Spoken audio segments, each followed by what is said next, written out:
up on your best guess, Doug. Roger that, Major. Hello.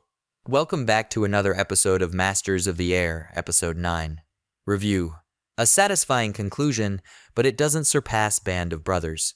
Warning, there are spoilers ahead. And don't forget to subscribe to our channel. The end of Masters of the Air is near. As I mentioned last week, the show's second half has been paced poorly, leaving Episode 9 with a lot to cover and turning it into a supersized, nearly feature-length episode.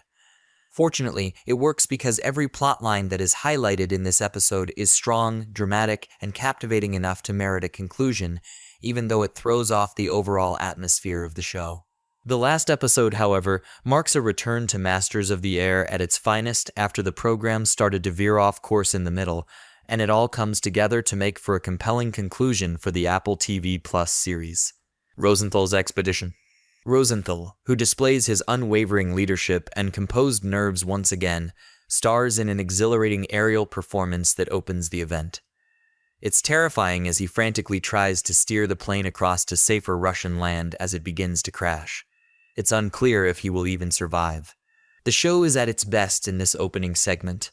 Rosenthal has been transformed by Nate Mann from a rookie to a leading man, making him one of the most important characters on the program. The series is always amazing when it features sequences above the clouds. Rosenthal's performance as a pivotal figure in the conclusion is satisfying, even though it's unfortunate that they fell off so sharply after the show's middle. Rosenthal does indeed fall down in Russian-controlled territory, but he is by no means safe. In an attempt to identify himself as an American, he cries out in desperation, No, American! American! Roosevelt, Stalin! Coca-Cola, at soldiers who are approaching with their weapons drawn. Fortunately, they accept him, and he sets out on the arduous journey back to England. However, he encounters the extremely terrifying scene of an abandoned concentration camp along the route. It's painful to see him come to terms with the extent of the crimes done there. Rosenthal eventually returns, and he easily gets back into the swing of things because, as the episode has shown, he is most at ease in conflict. He stays a constant presence throughout the remainder of the episode, extending a warm greeting to Clevin upon his return and giving sage advice to a struggling Crosby. With Rosenthal, we've completed the cycle from amateur to seasoned pro, and it feels really good. Release and reconciliation.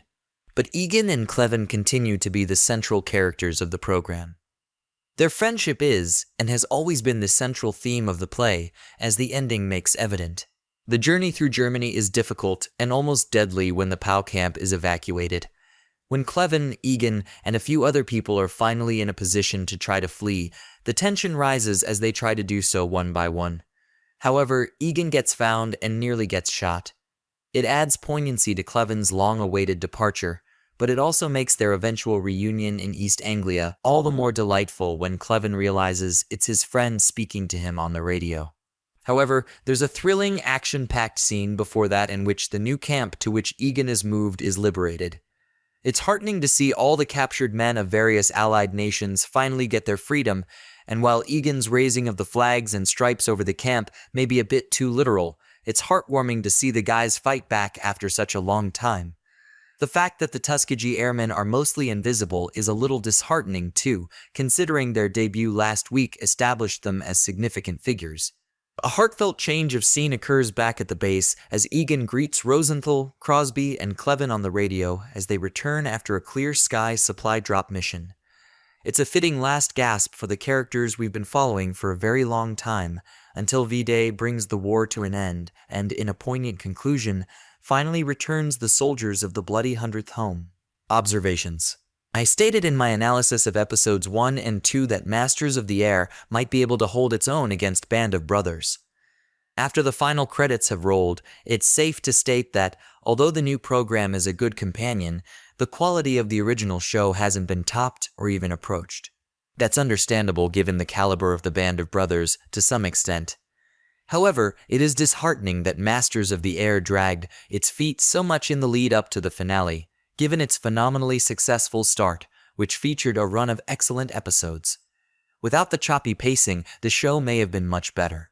A portion of the issue stemmed from the bloody 100's lack of action towards the end, which wasn't necessarily a bad thing. considering that my favorite episode is still the fourth, which featured no aerial combat at all and the series' overall lack of coherence. Rather, all we had to do was follow our few central characters. Even yet, Masters of the Air comes to a gratifying close as the program closes on a high note. I would definitely watch a new companion series from executive producers Steven Spielberg and Tom Hanks if there were more war stories to be discovered. But for the time being, Masters of the Air, The Pacific, and Band of Brothers make up a strong trilogy. Thank you for watching, and don't hesitate to leave a comment below.